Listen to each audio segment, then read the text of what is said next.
गुरुर्ब्रह्मा गुरुर्विष्णु गुरुर्देवो महेश्वरः गुरु साक्षात् परं ब्रह्मा तस्मै श्री गुरवे नमः तस्मै श्री गुरवे नमः तस्मै Shri Gurave Namaha. So we are in Pancadasi. We are starting today the chapter 4, which is called Dvaita Vivek. And this is the differentiation of duality. The Pancadasi means the 15 chapters. Each set of 5 chapters is dealing with Sat, Chit and Anand. First 5 chapters are about Sat, existence. In that existence, we have seen the first chapter was Tattva Vivek, that pure consciousness is everything. Second chapter was Pancha Mahabhut Vivek, that how the Lord alone or the Paramatma alone is expressing as the 5 great elements, that those 5 great elements are nothing but in essence the Paramatma. Then we came to the Panchakosha Vivek, which is the 5 koshas. There we saw how the Paramatma is the heart of all these 5 koshas, and there we saw how by neti, by giving up the body, breath, mind and intellect, we come to the heart, that heart meaning the source, the essence behind all these 5 koshas, and we established that there is there is the subject behind all these 5 sheets. It was possible for us to reject them, and that which is the unrejectable principle is the Atma or the Paramatma. Anything that can be rejected cannot be the permanent principle, and this is how we came to the principle of existence, which is the substratum of the body, breath, mind, intellect and the bliss sheath. And now that brings us to the Dvaita Vivek. Having come to know that substratum, the one who comes to know that substratum, then Brahmavid Brahmaiva Bhavati, the one who knows Brahman becomes Brahman, or that is his being now, and there is nothing. Such a person is a living Jivan Mukta. If he is moving around in this world with the senses, for common man, he sees as if he is behaving like a normal person. And because his eyes are also seeing, he also feels hungry, he also moves around, but he is not identified with his 5 sheaths. And as a result, having come to be established in his own self, the vision that Mahatma is getting is that everything is nothing but that same Atma. Once this Atma, which was known as the self, which was the heart of these 5 koshas, when you stay there, we are using only words, if you stay there, at that very moment, the anubhuti, the experience that everything is not other than this Atma. Again, 2 more things were told. Atma is of the nature of Sat Chit Anand. Paramatma is also of the nature of Sat Chit Anand. So there is no difference between Atma and Paramatma. So in this way, we have come to the 4th chapter. And here again, the discrimination or duality, here until unless we do not discriminate and make the knowledge our own, and each chapter, each of these 15 chapters is an attempt so that no doubt whatsoever is left in the mind. No doubt whatsoever. It's approaching on from many different angles. Here it is Pancha Mahabhut, Pancha Kosh, now Dvaita Vivek, then the what you call Mahavakya Vivek is being told, will be the next chapter. After that, the Chitra Deep, the lamp of meditation, the lamp of the picture, the lamp of stage of drama, and different approaches are taken by way of which we can, when we are moving around in the world, our attention remains, or we remain the source. We don't become subservient to the world. We don't become slave to the world. We don't start living a life which is at the mercy of the world. World meaning the antakaran. World meaning antakaran plus the five breaths. World meaning antakaran plus five breaths. Mana buddhi chitta hankar plus five breaths plus the five koshas plus the five space, air, fire, water, earth. So this is the whole world that you see. So you are not caught up in the world outside. Nobody is caught up with anyone. That girl is going her way, this gentleman is going her way. It is the mind which interacts and then starts imagining that how beautiful that wife would be if I get married to her. See? So it is inside. The issue is we have become enslaved by the antakaran. That consciousness which is free of antakaran is the master of the antakaran. That's the Lord. And that consciousness which is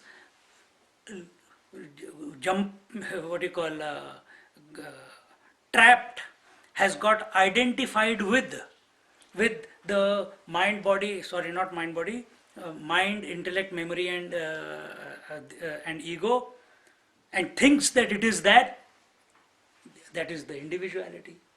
So here again approach is taken, and in which two types of creations are being told to us. One is because we live in that creation. We are, from Paramatma point of view, there is nothing like this. So is Paramatma doing the seeking? No. Who is doing the seeking? We are. So for us, when we say, oh, it's the Lord's will, so what is the creation of the Lord? That will be explained.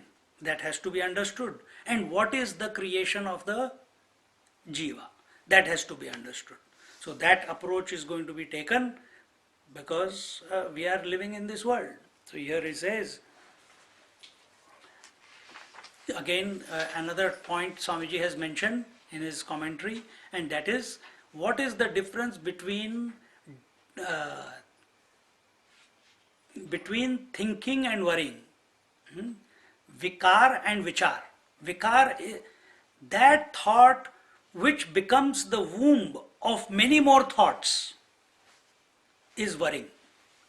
That thought which, when you think, dies its own death without leaving any residue behind, is called vichar, is called contemplation, is called thinking. Vikar, or habitual thinking,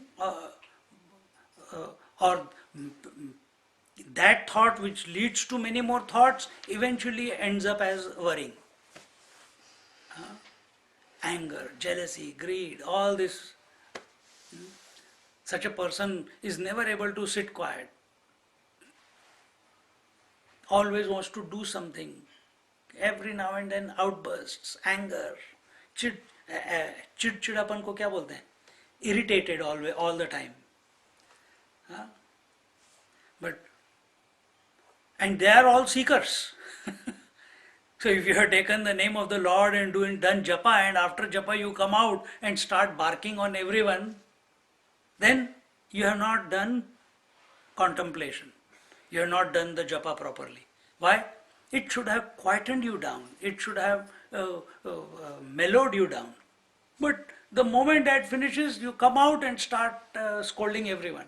Why you are disturbing? Why you are doing this? Why that noise was coming? Vikar. So mouth was taking the name of the Lord, but the mind was busy thinking about the disturbances. So that is vikar. So all these, even though all these words are there, the various examples are taken, all the 15 chapters of Panchadishi, they bring you to a point where the mind vanishes. They are not here. 15 chapters with so many words are there. If you think 15 chapters are a lot of words, you look at your day in which you don't read any book. See how many thoughts you have gone through your mind. It will be hundreds of books put together. So what are these 15 chapters? These 15 chapters are 15 ways by which we can think and come back to our own essential nature. And this thinking, this contemplation is not to be done with a serious mind, with a sankalpa, that if I don't do this, nothing is going to happen.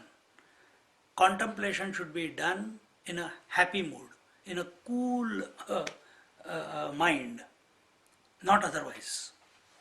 Then you will enjoy. Answers, a creative mind or the mind can come up with answers only when it has got no expectation. If it keeps having expectation, then it will keep getting agitated if that expectation is not being met. So make your mind like that. You don't come to a conclusion what answer it will be. Don't come to a conclusion what type of answer it will be. Don't come to a conclusion from whom the answer is going to come. That's not your concern. Because if you presuppose all this, then you are limiting the scope of a revelation. You see? You are limiting the scope. It comes from a small child, or the answer comes from an ant walking around, or the answer comes from the breeze that is passing by, or the answer comes from a book, or the answer comes from, that revelation comes from some person saying casually something to someone. And it's like a lightning jolt, and suddenly you wake up, and the answer is there. And when you get the answer, you usually feel, how silly, how come I did not see this? Usually it is like that, isn't it? It's so obvious about everything, even simple things in life. But when we have not got the answer, all the agitation. And when you got the answer, see? So what is the obstacle in our journey of contemplation, of being who we are? What is the obstacle? Main obstacle? Preconceived notions. Preconceived notion. Too many thoughts, too much thinking, unwanted thinking going on. Preconceived notion is true, yes. Another word for it is manorajya. Manorajya means habitual thinking. 24 hours a day, if you calculate, if there was some machine, you will find 23 and a half hours you will be repeating the same bloody thing again and again and again and again. Only half an hour worth intelligent thoughts may have passed through. Otherwise you are just repeating the same thing. And repeating what? Unnecessary things. Is going on. And in the Dhyana Deep, in the lamp of meditation, the the medicine for this problem has been given. And the medicine was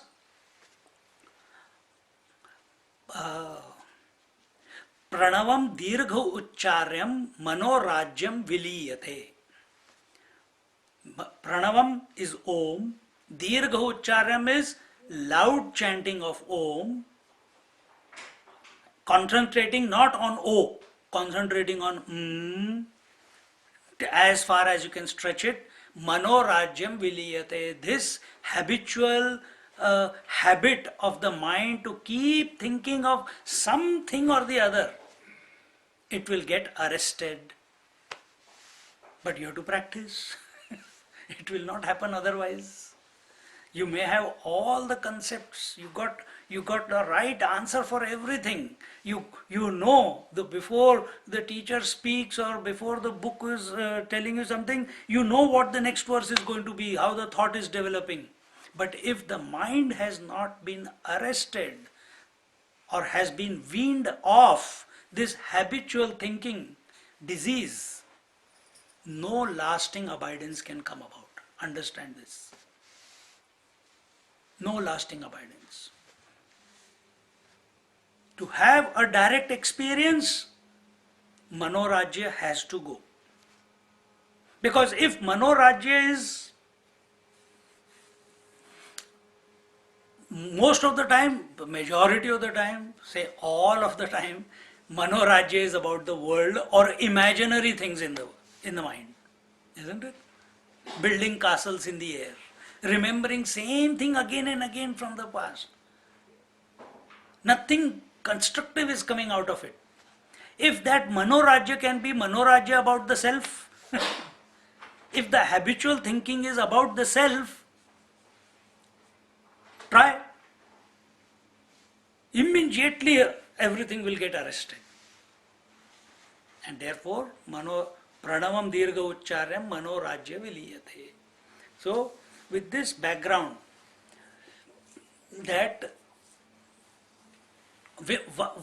so the symptom for us in our life, in our mind, how do we determine whether we are thinking or we are contemplating?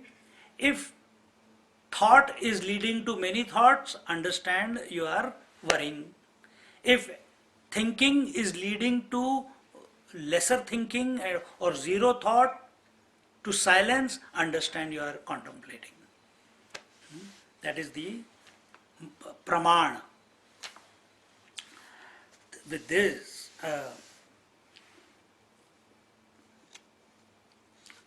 this we come to the first verse of the fourth chapter. Ishwarenapi jivena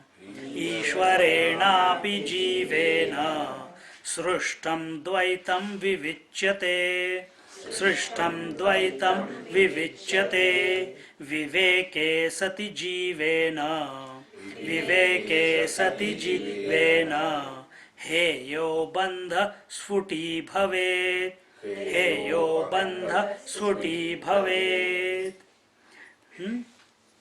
The world of duality and dualism created by Ishvara and Jiva is being described separately. Having discriminated the discarding aspect of the world bondage by the Jiva will be distinctly clear. So, what are we discriminating? What is the subject matter? The subject matter is the Vishaya, is the discrimination between what is duality. Duality is at the totality level. Dualism is at the individuality level. In duality, it's a phenomena. Dualism is we have got identified with that phenomena. Then the Jiva Srishti is the dualism. Ishvara Srishti is duality. Ishvara has got no problem having with all the names and forms. Jiva has all the problems with the names and forms. Keeps getting identified with something or the other. So the first the topic is that ईश्वरेणापि जीवेन सृष्टम द्वैतम विविच्यते. Vivicyate, it will be explained, it will be described. What will be described? The Ishvara Srishti will be described and the Jiva Srishti will be described. The world of the Ishvara will be described and the world of the Jiva or the individual will be described. Is it not the same world? Is it? Is it not the same world? World is the same, but the angle is different. What is the angle or the approach of the ocean? What is the world of the ocean? And what is the world of the wave? When the wave looks out, oh my God, such a huge ocean, I can't even see the boundary, beginningless, endless. And what is, and so that is the approach of, it sees the ocean as separate to itself. Who? The wave. And what is the approach of the ocean? He also sees all the waves, but he says, all I am. They are not other than me, isn't it? Anyway, so that is the, so here it is, the two kinds of dualities are Ishvara Srishti, Ishvarana Srishti, the duality created by Ishvara, by him who is keeping Maya under his control. And therefore he is called Mayapati, Mayavi or Maheshwara. And the other Srishti, the creation is Jivena Api. The other is Dvaitam created by Jiva, who is under the control of conditioning of Antakaran. Antakaran meaning mind, intellect, memory and ego. So consciousness which is trapped by these four is creates the Srishti of the world of Jiva. What is the purpose of this analysis? The purpose of this analysis is when the individual is able to give up that which is enslaving him, he will be able to recognize that he is not other than the Ishvara or the Paramatma. Because who is Ishvara?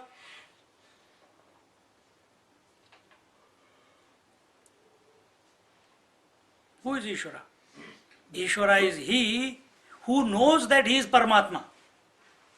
Why does he know that he is Paramatma? Because he is not enslaved by the Maya.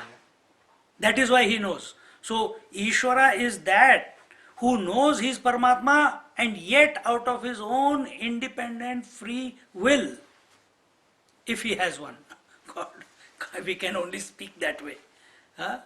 He is expressing as many but not getting enslaved by the manyness, by the name and form, by the Maya. Whereas Jiva, he is enslaved. Now what is the journey? This Jiva's journey is by changing the rules of the game. The rule is he is feeling enslaved. Now by making, remember the 5 types of mind, Mudha, Kshipta, Vikshipta, Ekagra and Niruddha Mana. Out of these, he chooses to cultivate Ekagra Chitmana. It's not given here in all this. He chooses to cultivate single pointed mind.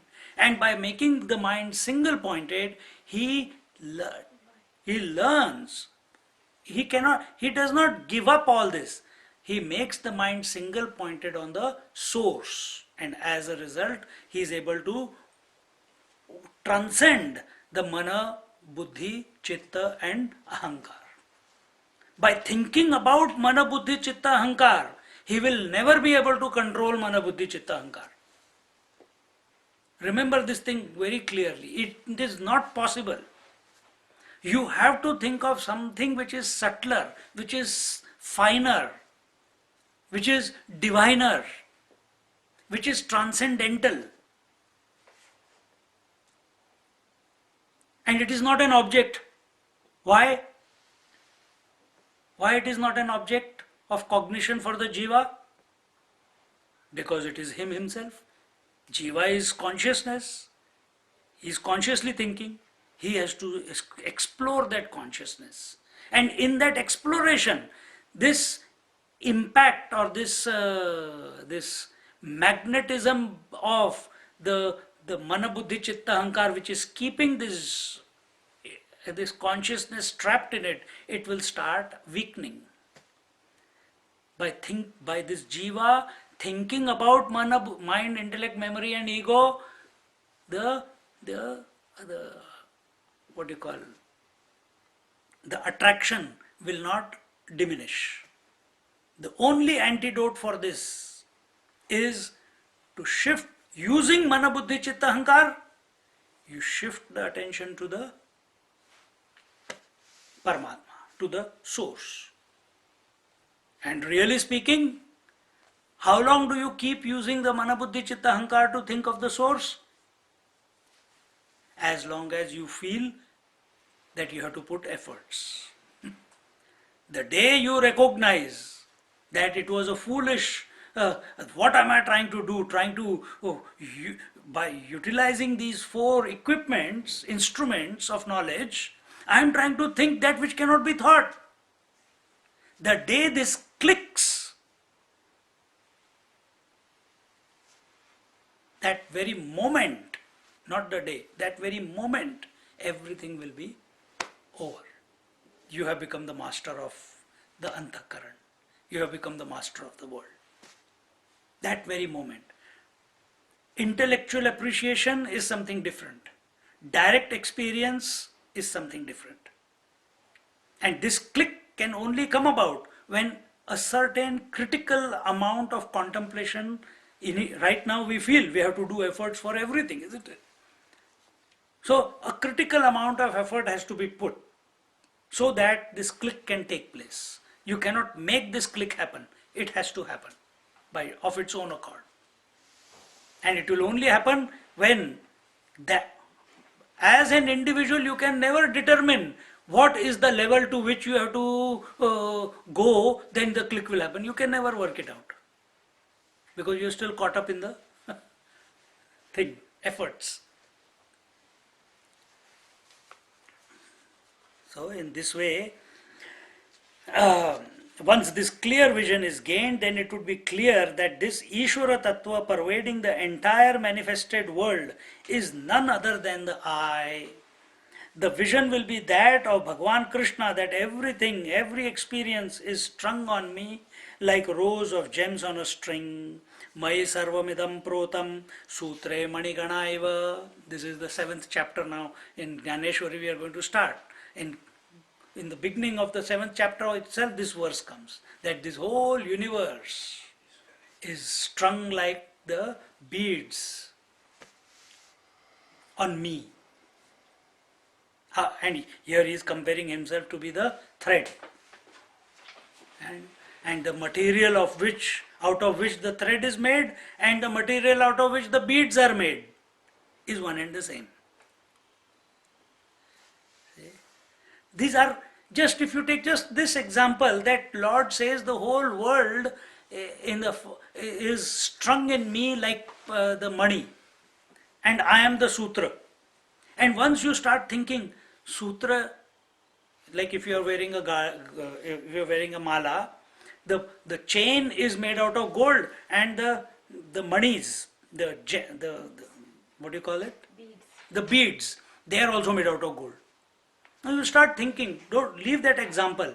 Imagine how the Lord, you will go into meditation. If you just take this idea and sit with it. How would it be? How would it be? And you try to keep your mind available to that revelation. Think for a moment, Lord is the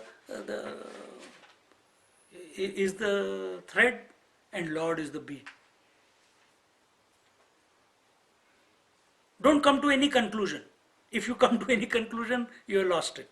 You have to keep your mind. Any time some idea comes in your mind, drop it. No, let the revelation happen. Let the revelation happen. Stay with it, stay with it, stay with it. See?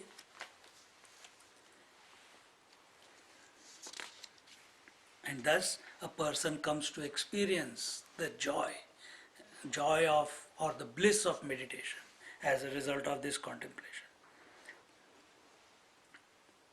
And such are the Mahatmas, that in every situation, every event, every experience, every contact, they see the divinity. They don't wait for the divine experience to come about. They don't wait. They are it. So if you are also are it and that is what you are seeking, then be happy all the time, as Swamiji says, or as the scriptures say, as the Upanishad says, as Ashtavakra Gita says. Ashtavakra Gita is only about be happy.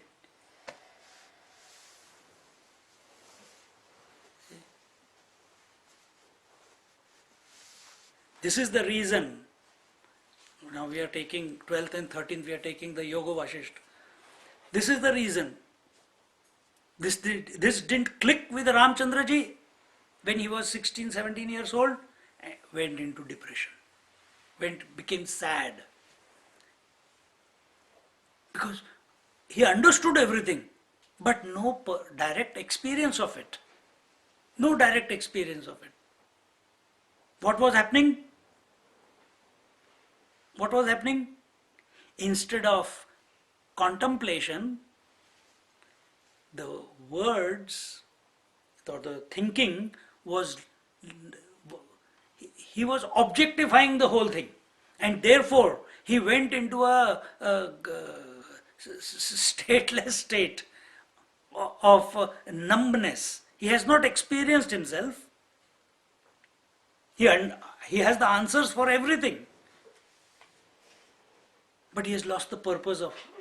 And what he wanted to know? He wanted to know, if everything is divine, then how do I function in this world? Then I don't need to be the Yuvraj, I don't need to become the king, I don't need to get married, I don't need to live this royal life. How do you be a realized person and yet live in this life? This is his question. And that, after that dialogue with his teacher, rest of his life of Ramchandra ji is lived in that awareness, as that awareness. Not even for one moment he has ever gone away from it.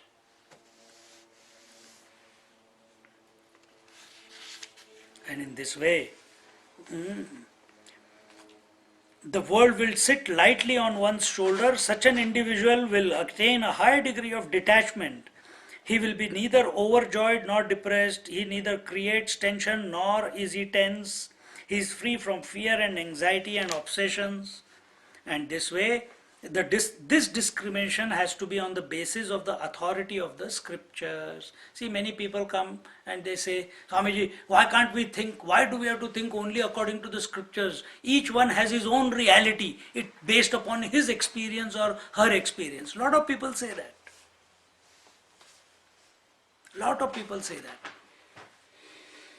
But all your experiences are contradictory in life. How do you find a meaning out of your contradictory experiences? How do you find an answer? If you don't go to some place which can answer, if you try to analyze your own thing all the time with the opposites, because your attention is only on the world, if your attention is only on the mind, by your attention being on the thoughts in your mind, no answer will ever come in your life.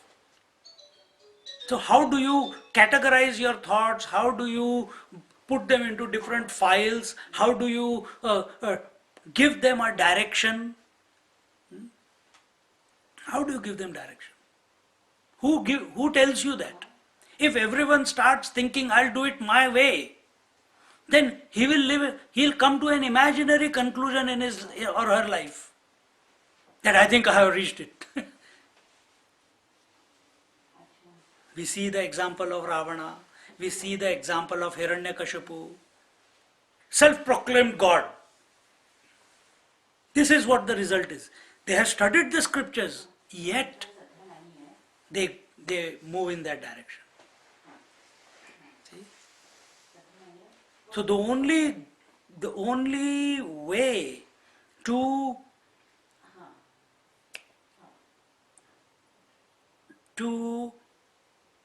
what is that? To make our mind move in a correct direction, that manual is the scriptures. Is the scriptures. Come on. Do you think you would have been able to think in such clarity all on your own? Every day for 1.5 hours, or every alternate day for 1.5 hours we sit here and we talk about it, we think about it, we contemplate about it. On your own, are you able to? Is it able? On your own, are you able to create a fascination towards this subject? Are you? When you are on your own, an untrained mind creates fascination only towards the world, and then that fascination of the world is making that mind think only about the world, not about the self. This is what is happening. So here also we are thinking, this is a part of the world, scriptures are a part of the world, but where are they taking your mind? Are they taking your mind back into the world? Are these words taking your mind back into the world? Chapter itself began, Jiva Srishti, Ishvara Srishti. Not even the other way around. Ishvara Srishti, Jiva Srishti. First chapter began, pure consciousness is the only thing that is there in the whole world. Tattva Vivek. Story over.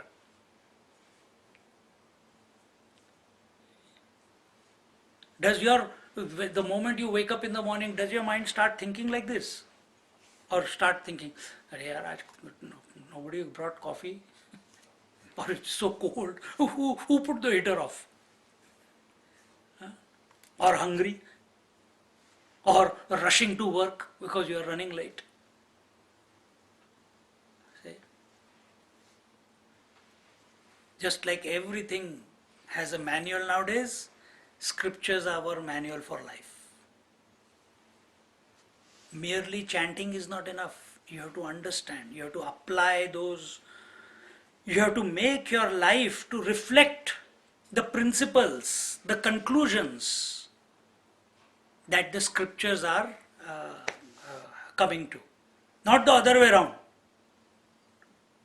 Not the other way around. Oh, this is not my experience, so the scriptures must be false. No. Not that way. Why? What are scriptures? They are the speech of the divine. Therefore. And we have talked about that, how many different types of scriptures are there. This is not a scripture from Vedas, this is not a scripture from the Puranas, this is not a scripture, Pancadasi is not from the Mahabharata or the Ramayana, this is the words of a realized master, Vidyaranya Swami. So, who can prove that what the scriptures are saying is correct? Only a realized master can prove, isn't it?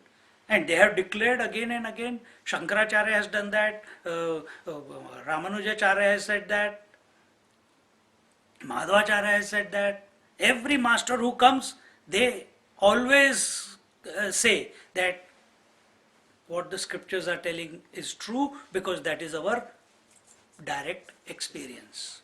Who else has the audacity to make that statement?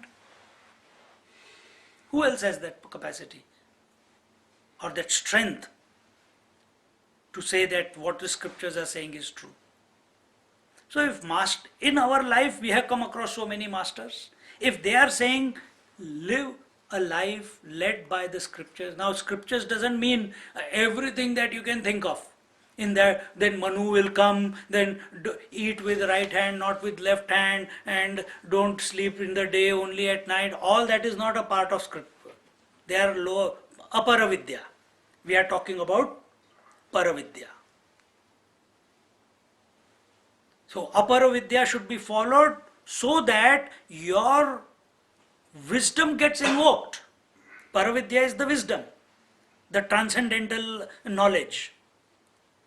Paravidya, aparavidya, the lower knowledge, this is also lower knowledge because it's a part of the world. All knowledge of the world is a aparavidya. Anything that you can think about is aparavidya. But if that is creating more distinctions, more duality, more differences, more sense of otherness, more insistence, then it is not doing justice then you have got something wrong. I see so many places we go here, don't touch this, don't touch that, don't do this, don't do that. Yes, rituals are there, puja is there, chanting is there, havan is there, so one should not be against anything. But doing all those things, if it is not making you detached from them, not because you want to be detached, but because your mind is taking the flight into meditation, it's coming as a result of all that chanting or ritual or doing the puja, it becomes so light, it becomes so divinized, thinking about the God, that the mind forgets to do the puja also. Has it ever happened? We do puja for Satyanarayana to get something. We do puja because we want some result from someone for about something. This is our pathetic pujas. And because when people say that it is like this, I don't do any puja for any personal gain. Loka samasta sukhino bhavantu. Another trap. Another trap. That I am doing it for the betterment of the creation. Acha, God appointed you? Huh? He told you have to take care of my universe? Did he say? The wave is saying, I am going to do havan and puja and chanting so that the whole, the whole srishti, the whole ocean is peaceful. He is already peaceful. Attention of the wave is only on the surface of the ocean. Ocean is much more. Turbulence is only on the top. Rest is all silence. See? And can the turbulence be on the top? Can it be stopped? Can it be? Can you stop the waves from appearing? You can't. That's the phenomena.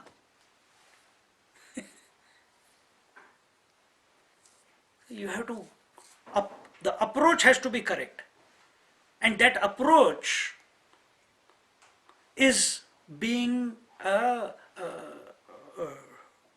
taught to us by the scriptures. What is the correct approach? Otherwise, every Tom, Dick and Harry comes with his own approach, and that is what the scientists are doing.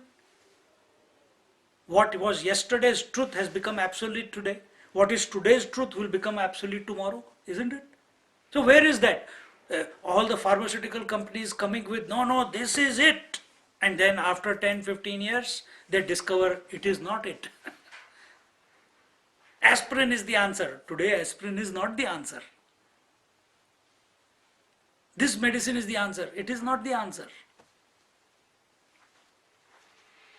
So what is that knowledge you are pursuing? Is it that knowledge which changes with time, or are you pursuing that knowledge which never changes with time? Which leads you to that where you don't need any more knowledge anymore. Think about it. Which others, which experience of yours can give you that?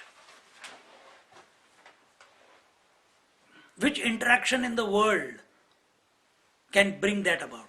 Two things can bring about. Either you are in the presence of a realized master, it is possible for this to come about. When you are studying the scriptures, it is possible that this might be revealed. When you are single-pointedly with devotion remembering the divine, then it may happen. In meditation, it may happen. See? But in all of these few examples that I have taken, your attention is on the divine. Your attention is not on the world.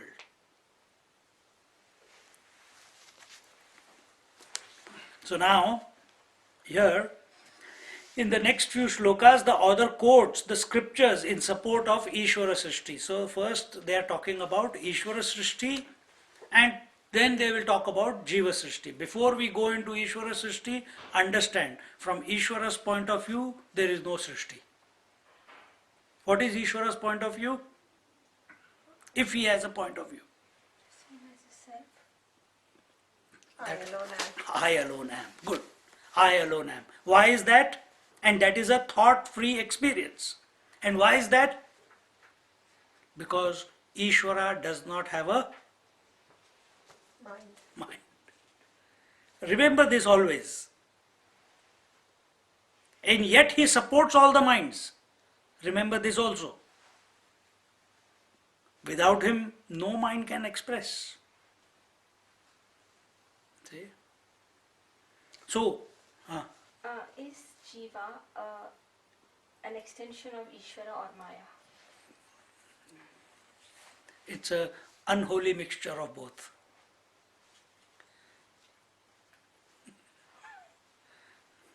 We'll find out, we'll come to that in detail. Maya is part of Ishvara. Who is saying this? Individual. Huh? We are saying that. We are saying Is Ishvara saying that? no. Our standpoint. Our standpoint. Ishvara's standpoint is what? One. Is One. I alone am. If he is if he sees when he opens his eyes, or this is how the Puranas and all say, if he opens his eyes and he sees, it is his potentiality. Maya is not other than him. It is his potentiality, but unexpressed. When it expresses, immediately Brahma, Vishnu, Mahesh come. Because expression requires agitation. Expression requires movement. Expression requires moving away from. Expression requires manifestation. Maya is unmanifest creation. So, that consciousness with respect to that unmanifest creation is Ishvara, that Prakriti, the root of the whole creation, the Avyakta, the Prakriti in its nascent form is Ishvara. Consciousness in relation to that. Nobody has seen Maya till today. You may have seen Parvati, you may have seen Lakshmi in the movies or in the videos. You may have seen Vishnu, Shiva and Brahma. You have seen the expression of Maya. But nobody has seen Maya till today. Isn't it? You have seen air, fire, water, earth, but you have never seen space yet. You are experiencing thoughts, isn't it? Which are expressing as words, but you have never experienced mind yet. You are only experiencing thoughts. You have not experienced mind yet. Because the day you experience mind, thoughts will vanish.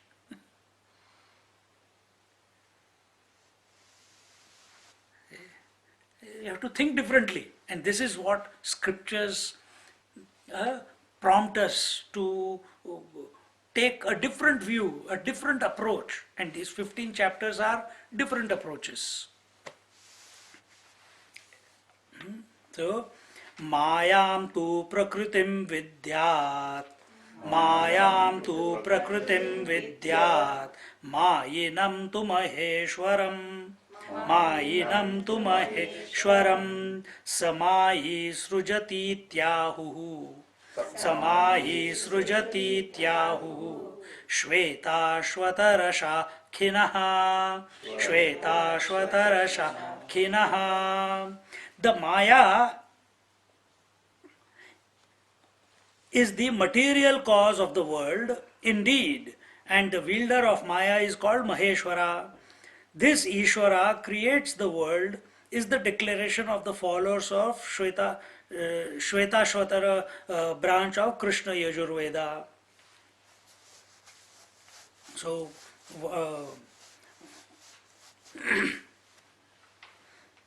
so what does it say? It says Maya is the material cause of the world. He who is the controller of Maya is called Maheshwara, and that Maheshwara creates the world. Maya cannot by itself create the world. It is not possible. Just see. Just open the door. Maya by itself cannot create the world.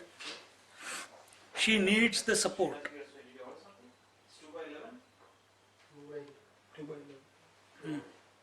Back. 1 by 11 this one. 2 by 11 is 2 by 11 at the back. Backside. Who is it? Who is it?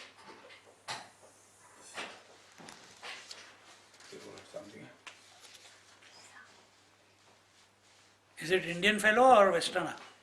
Some parcel. Some ordered some food or something. Okay.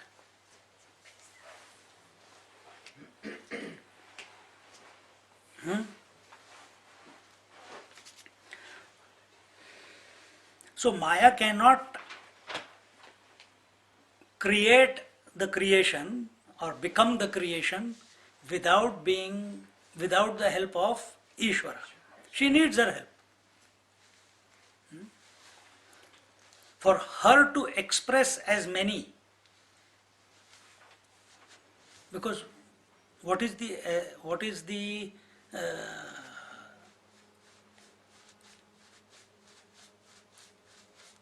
essentially what is Maya?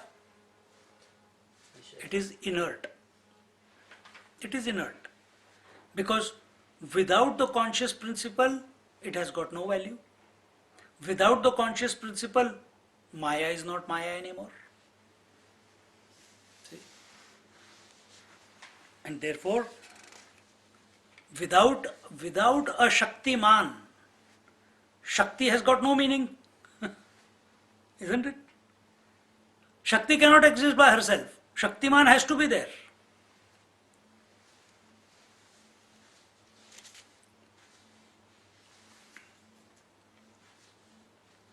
When Dvandva or dualism, pairs of opposites, is transcended, there is nothing to keep the Dvaita alive in the mind.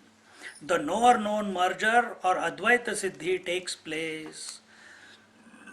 And this cannot come about by thinking about Maya. It cannot come about by thinking about the world. It can only come about, this Advaita Siddhi will only come about when we go to the Mayapati, when our attention shifts to the Ishvara Tattva. Having quoted one authority to establish the Ishvara Kruta Dvaita, the author quotes from the Rig Veda, the Aitreya Upanishad. Atma va idam agre bhut, Atma va idam agre bhut, sa ikshata sruja iti, sankalpena srujan lokan, sa etaniti bahavruchaha. So what does the Aitreya Upanishad says? Before the creation of the world, the Atma alone was as existence. He contemplated that I should create. In this way, he created the world of 14 lokas, This is declared by the knower of the Aitreya Upanishad of Rig Veda. What are they telling here in the last verse and this verse? They are the only authority that Ishvara created the creation. Without Ishvara, creation cannot come about. So they are quoting the Upanishads, they are quoting the Vedas, so that the statement, the initial statement that they made, that Ishvara Srishti is there, and afterwards they'll talk about Jiva Srishti. So what is this Ishvara Srishti? These are the ways, different ways. So first proof was Shveta Upanishad. Second proof is Aitreya Upanishad, that the Ishvara, the conscious, the Paramatma, he's created the 14 lokas, and in this way. And how did he create these 14 worlds? How did he create these 14 worlds? By merely using his will. By merely willing. So even though we have said Lord cannot will, but at the same time, Lord can do anything. See? When Bhishmacharya was fighting the Pandavas in the Mahabharata war, Krishna had taken a vow that I will not pick up any weapon on the battlefield, and he takes up a job as the charioteer of Arjuna. But when Bhishmacharya for 9 consecutive days, he has reduced the 7 million army to merely 2 million now. 2 million. That many million people single-handedly he has destroyed. A time comes for to establish dharma. At that moment, Arjuna challenges Bhishmacharya. Bhishmacharya comes. He says, I have taken a vow. I have lived a life of no sin. I have lived a life of dharma. And Krishna is sitting on the other chariot. He says, you have lived a life of dharma. Go and look into the mirror. You have lived a life of sin. If it was a life of dharma, you would have given up your life even before this war began. Why? You are supporting the evil forces, and you have got a boon by which you can never be killed. Maybe no one on this battlefield can kill you. But don't be so arrogant that you are doing your dharma. You are doing adharma. And to kill this adharma, I will pick up the weapons. And I don't need any weapon, he says. I don't need any weapon. With this wheel of the chariot, I'll kill you. And Bhishmacharya is sitting in front. He shoots an arrow, which becomes multiple, cluster bomb. One bomb becomes multiple bombs. Cluster arrows.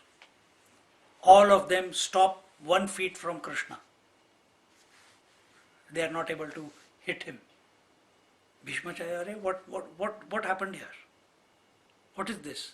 He says, who are you? He says, I am that who created this creation. I am that because of whom you are you.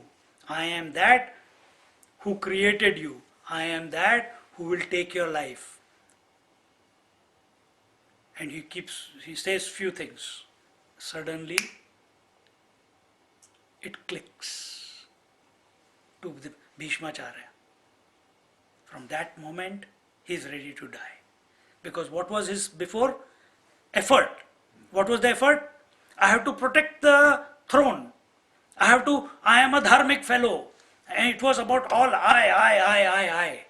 The moment he saw Krishna in his real form, in the sense he told him, and he saw that all his purity, all his sankalpa, all his power could not even touch Shri Krishna, suddenly the veil was pulled away and he saw things crystal clear.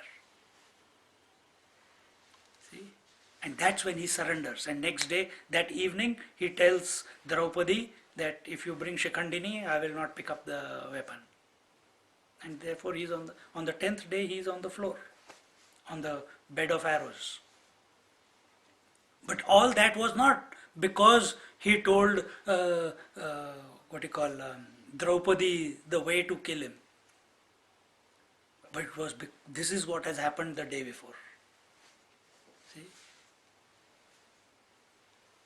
So till we keep thinking about I, my effort, you will keep putting efforts. As long as the world is real for you, till then you will only keep putting efforts. The day even conviction comes that the spirit is the reality, not the world, then the whole efforts will still be there, but they will move towards effortlessness. If efforts are towards the world, in the world, they will move towards more efforts. But if those efforts are towards that transcendental principle, towards that Lord, towards that Paramatma, towards that consciousness, then they will lead to effortlessness. So here, now again, a third authority of Taittiriya Upanishad is told, Kham vai vagni jalor vyoshadhi, kham vai vagni jalor vyoshadhi, anna deha kramadami, sambhuta brahmanastasmad, etasmad atmano khilaha.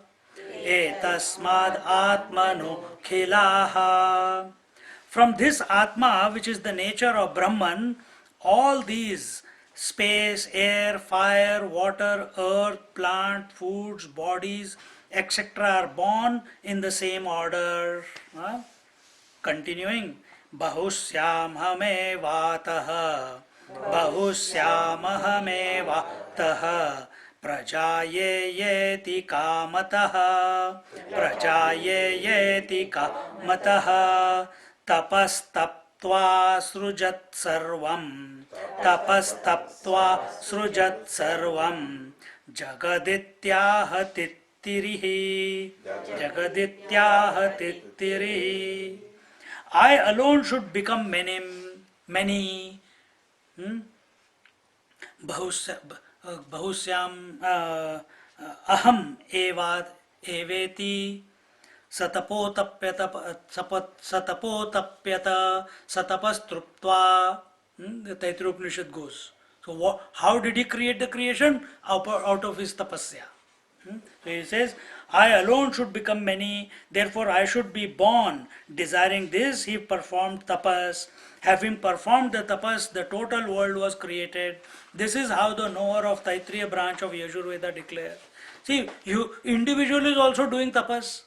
What is the tapas of individual? What is the tapas of individual? That I should give up the manyness and I should recognize the one as I, isn't it? As the self, as the spirit. This is the tapasya. Tapasya is not pranayama and yoga and no. Tapasya is to give up the manyness and recognize that there is only one. What is the tapasya of Ishvara? To give up the oneness and expand as manyness. Tapasya means to give up. Understand this. So we are giving up our identifications with body, breath, mind, intellect, relations, world, objects, etc. so that we can recognize ourselves to be of the nature of the divine. Again, Lord is also, if Lord is doing tapasya, what is he giving up? He is giving up his Advaita bhav. He is giving up his Advaita bhav to become Dvait. See?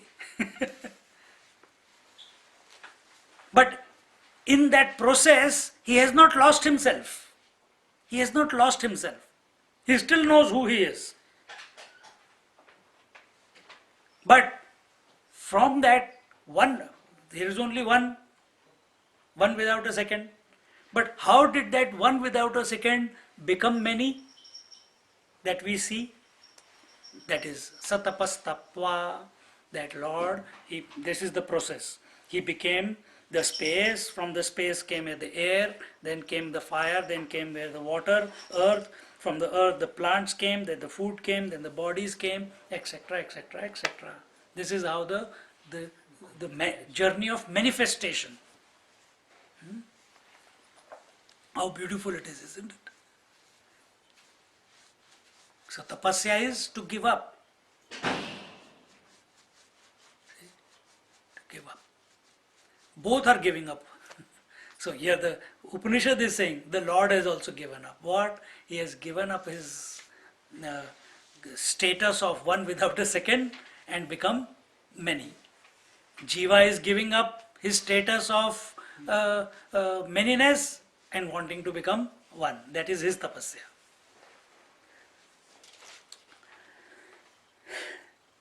In this way, he created the total world of names and forms. Who? The Ishvara. Iti Taitriyaha, this is said in the Taitriya Upanishad. Now Vidyaranya Swami quotes from the Chandogya Upanishad, which is in the Samaveda. The theory of creation is explained in the Upanishads in a variety of ways, but one should not digress from the main purpose in trying to analyze which theory is more correct. The whole purpose of dealing with creation is not to prove that there is creation, but to develop the perception to experience the divine presence. Where? Whether you are looking within or you are looking without. To recognize everything is divine. Just like the great Mahatmas have that vision, or when we see about the story of the, the gopis of Vrindavan, they also have that vision of seeing the divine everywhere. In the Shveta Upanishad, the Prakriti and Maya created the world. In the Taittiriya Upanishad, the world was created by Sankalpa Matra, by thought alone. In the Taittiriya Upanishad, it was as a result of Tapasya that the world, including the five great elements, was created. Continuing, Idam agre sadevasid, Idam agre devasid, Bahutvayata daikshata, Bahutvayata daikshata, Tejo bannanda jadini, Tejo bannanda jadini, Sasarjeti cha samagaha, Sasarjeti cha samagaha. Before the creation of the world, existence alone was. This also comes in the Chandogya Upanishad. That Brahman contemplated for becoming many, in this way created the fire, water, earth and creatures born out of egg, etc. Thus the knowers of the Samaveda say. So in this Chandogya Upanishad, see, idea is, again, if you take, there will be so many contradictions. In that Upanishad it was told this Sankalpa Matra. Here it was told Prakriti and Ishvara union. Here it is told by thought alone. Then you said as Tapasya alone. And now you are saying something totally different. What is this going on? In our Bhagavad also, there are 88 different types of creation told. The idea is not to prove creation. The idea is so that it's not worth thinking about. How can you compare 88 different types of creation? Can you come to a conclusion? You cannot. So what is the conclusion then? Conclusion is, don't think about creation. Think about the Lord. Think about the divinity. Think about the consciousness. Don't think about creation. Because the more you think about creation, that very moment creation starts multiplying. The moment you think of something in the mind, anything in the world, thoughts multiply. That is the idea. Our point is, when all these different examples are being taken of creation, that all this is possible because of the Ishvara. That is why these examples are being taken. Now in this one, what is the example? Example is that everything is nothing but the Lord alone. I think that is what. That Brahman, before the creation of the world, existence alone was.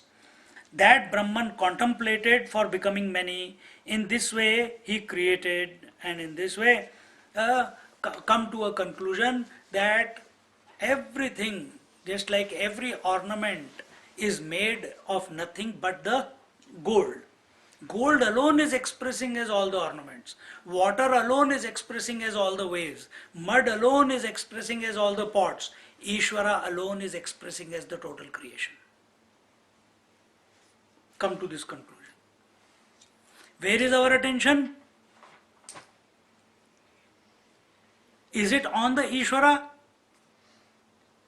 Where is our attention? Is it on the gold or is it on the ornament? This is the difference.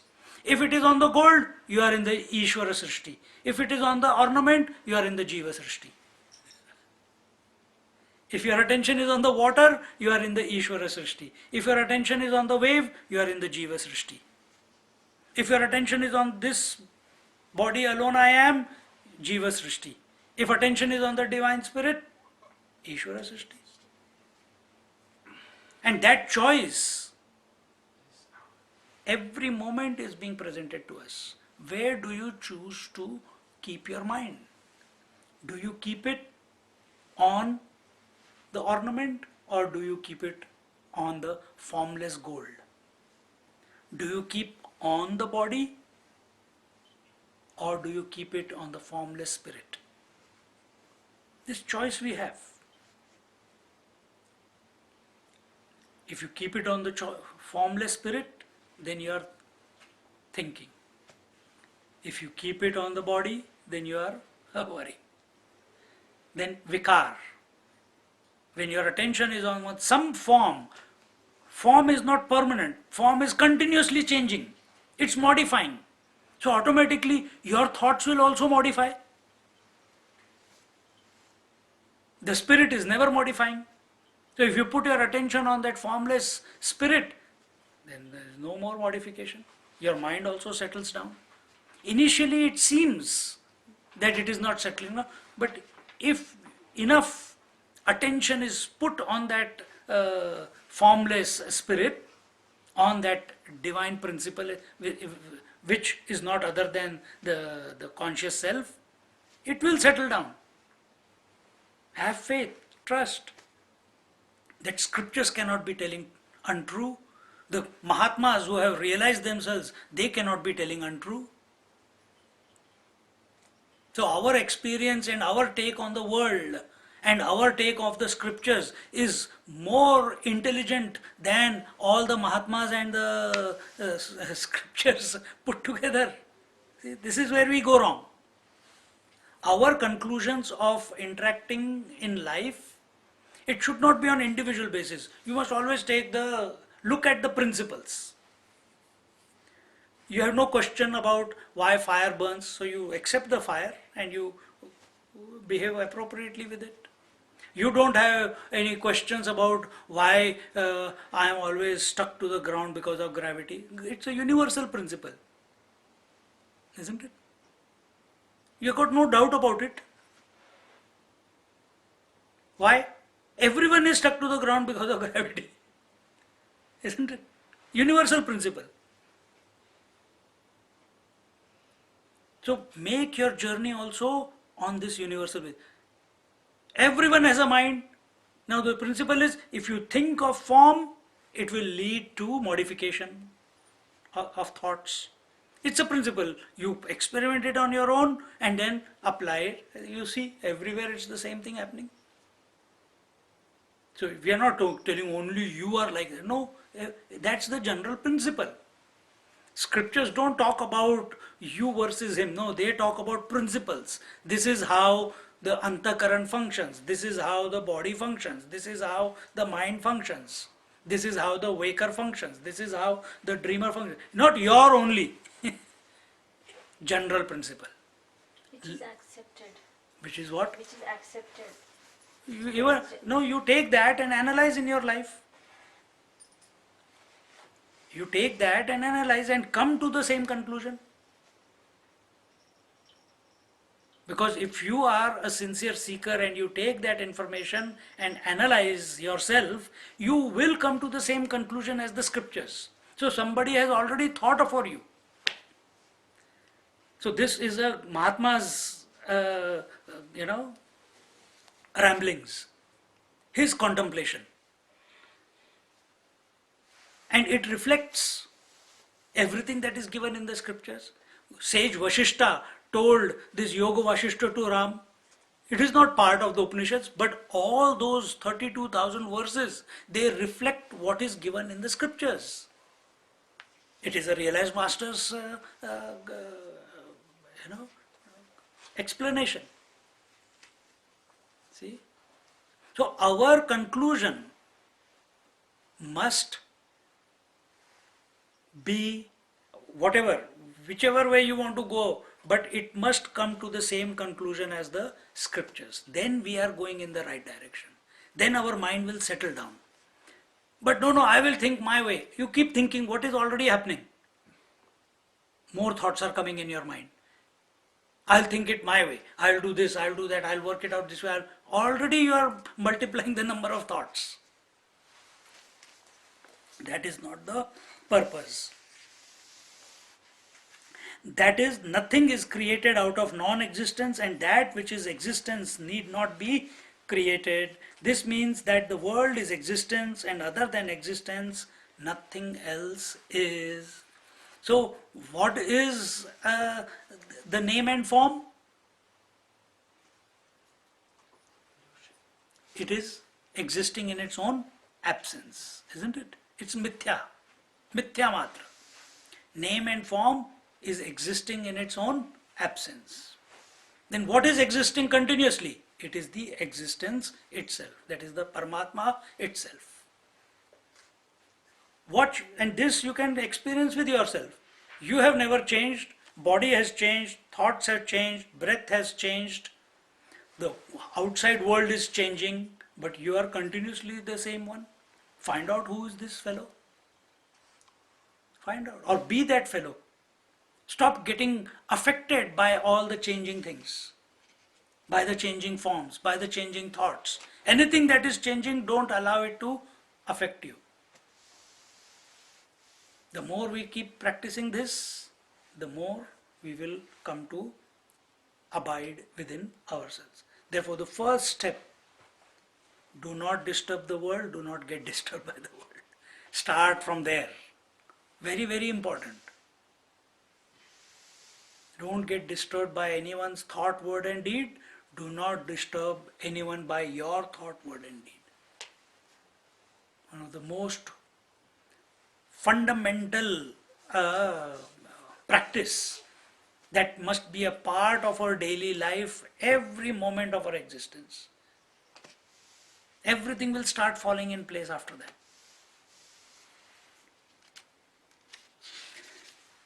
Tad bahut aikshata. Thus this satvastu desired, let me become many. Let me become many. Thus the Paramatma Tattva, which is one without a second, imagined or desired to become many, like the ocean wanting to become many waves.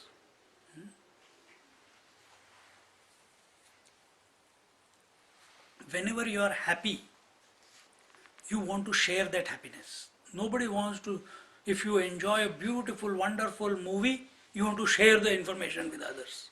You want to watch the movie again and again. If you have read a beautiful book, wonderful book, you want to share it with others. See?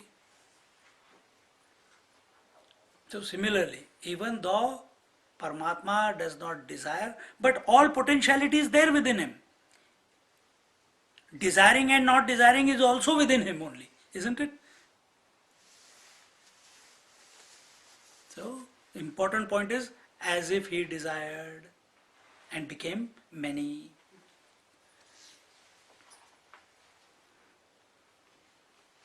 With the birth of that desire, the three great elements, fire, water, and earth, and beings born out of X, were, etc., were created. This is another way of explaining the creation.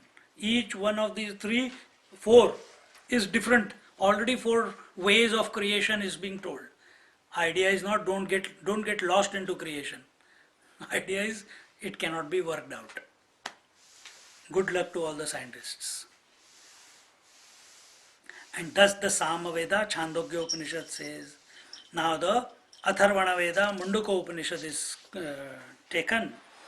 Visfullinga yatha vanhehe, Fullinga yatha vahnehe, Jayante ksharatastatha, Jayante ksharatastatha, Vividhaschid jada bhava, विविधा चिज्जड़ा भावा इत्याथर्वणि की श्रुति इत्याथर्वणश की श्रुति. As many sparks are created from the fire, so from the immutable Brahman many insentient and sentient things and beings are born. Thus declare the Atharva Veda. Another fifth type of another way of explaining how creation, just like from the fire the sparks come out and vanish, is that all the quality of the spark is just like the fire. It is also shining, it is also heat and light, it is also having a form. So similarly, out of this divine sparks of what? All matter and conscious beings. We are all sparks of the divine. So, who is that divine? Satchidanand Sarup. So, the gross matter in the world, the spark of existence is there. In the animal kingdom, existence and consciousness spark is there. In the human being, existence, consciousness and bliss spark is there. Even that bliss is also, the choice is given if you want to express that. So in this way, now the Vajasaneya Shruti, that is the Brihadaranyaka Upanishad, is quoted. Jagadavyakrutam purvam asidvyakriyatadhuna drishyabhyam namarupabhyam viradadishu te sfute. The world was unmanifest Ishvara before manifestation. Now during manifestation, the Ishvara became expanded as names and forms in the objective world. They are distinctly clear in the gross world called Virat. So what was before creation? Before creation is the language that they have used. It was unmanifest Ishvara, unmanifest divinity. Now what has happened? Manifest divinity. Take it that way. Vision will change. But we don't take divinity. We are in the Jiva Srishti. That fault we have to correct.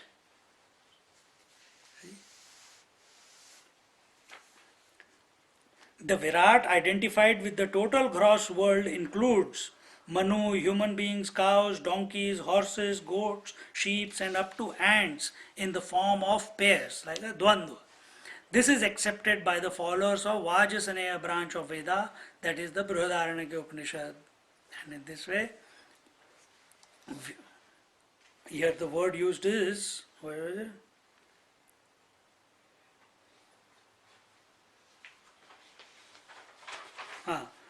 So just like Om expanded to become the vowels and the consonants, isn't it? Similarly, what is grammar called? Vyakran, isn't it? What is Okay, that is called Vyakaran means expansion, manifestation. So similarly, this Lord also has become manifested. He has also become multiplied, and in this way, he has the pure consciousness became expanded. That is, it became many without the loss of oneness. And now, if this is the statement, pure consciousness became expanded without losing without the loss of oneness. Have you lost yourself if you have become father, mother, daughter, sister? You're still the same, isn't it? Have you lost yourself because has the body lost anything because the body is expressing as many limbs? No. See? Has the space lost itself because it is expressing as kitchen space, room space, bedroom space, toilet space? It's still the same. It's still one, yet expressing as many without losing its oneness. So if pure conscious without losing its oneness is becoming many, now if that is the principle, that is now see how it is reflecting within you, because pure consciousness is not other than you. So that pure consciousness has become the five koshas, has become the five breaths, has become the five great elements, has become the names and forms, has become the antakaran, and yet it is independent of all this. It is transcendental to all this. See? The one who recognizes that he is independent to all this is Ishvara. The one who finds that he is enslaved by all this is Jiva. Picture is getting clear? We'll look at it more in our next class. Om Purnamada Purnamidam Purnat Purnamudachyate Purnasya Purnamadaya Purnamevavashishyate. Om Shanti Shanti Shanti. Hari Om Shri Gurubhyo Namaha. Hari Om. Just sit quietly for 2 minutes.